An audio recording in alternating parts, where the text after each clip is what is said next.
তানোরের কোয়েলহাট গ্রামের নিখোঁজ শিশু সাজিদের লাশ অবশেষে উদ্ধার করা হয়েছে।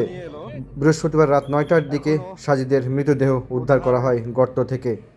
পরে সেটি হাসপাতালে নিয়ে যাওয়া হলে চিকিৎসকরা মৃত ঘোষণা করেন। গতকালকে প্রায় বিকেল ২:৩০ থেকে ফায়ার সার্ভিসের কর্মীরা উদ্ধার তৎপরতা শুরু করে। ২৪ ঘন্টা পার হয়ে গেলেও শিশু সাজিদের অবস্থান নির্ণয় করতে পারছিল না ফায়ার সার্ভিসের উদ্ধারকারী দল। তারা বুধবার বিকেল ২:৩০টার দিক থেকে উদ্ধার তৎপরতা শুরু করে। বৃহস্পতিবার বিকেল ২:৩০ পার হয়ে সন্ধ্যা ঘনিয়ে নেমে আসে। তারপরেও শিশু সাজিদের কোনো হদিশ পাওয়া যাচ্ছিল না। অবশেষে রাত ৯টার দিকে সাজিদকে উদ্ধার করা হয় এই গর্ত থেকে। এরপর দ্রুত তাকে হাসপাতালে নেওয়া হয়। হাসপাতালে নেওয়ার পরে চিকিৎসকরা পরীক্ষা নিরীক্ষা করে সাজিদকে মৃত ঘোষণা করেন। এর আগে বুধবার বেলা 12:30টার দিকে সাজিদ এই বিলের মাঝে পুরনো একটি গর্তের মধ্যে পড়ে যায়। সেই গভীর গর্তটি একটি গভীর নলকূপ বসানোর জন্য গত বছরে করা হয়েছিল। তবে নলকূপটি বসানো না গেলেও সেই গভীর গর্তটি আর পূরণ করা হয়নি।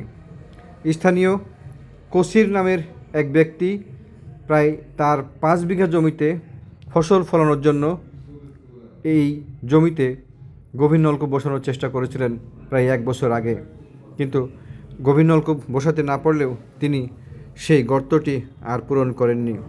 প্রায় ১৬০ ফিট গর্ত করা হয়েছিল ওই সময়ে। গর্তটিতে খড় সহ ময়লা আবর্জনা পড়ে উপর থেকে বোঝা যাচ্ছিল না সেখানে গর্ত রয়েছে। আর সেই গর্তে পা দেওয়া মাত্রই শিশু সাজিদ পা সহ গোটা শরীর দেবে যায় গর্তের ভিতরে।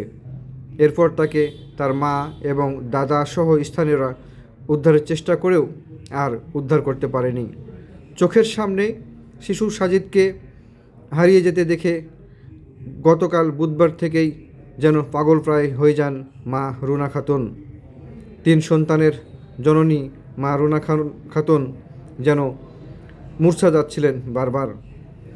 এদিকে সাজিদ নিখোঁজের পরে হাজার হাজার মানুষ ছুটে আসতে থাকেন তাকে এক পলক দেখার জন্য বা তার উদ্ধার তৎপরতা দেখার জন্য। এতে করে উদ্ধার কাজের এই স্থানটিতে জনসমুদ্রে পরিণত হয়।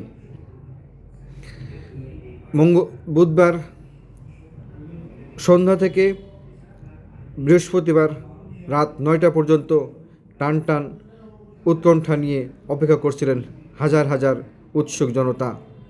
যেন অনেকেই প্রার্থনা করছিলেন সাজিদ জীবিত ফিরে আসুক। অবশেষে রাত ৯টার দিকে সকলকে কাঁদিয়ে সাজিদকে উদ্ধার করা হয় মৃত অবস্থায়। তবে প্রথম দিকে ফায়ার সার্ভিসের কর্মকর্তা কর্মচারীরা বিষয়টি বুঝতে পারেননি যে সাজিদ মৃত না জীবিত।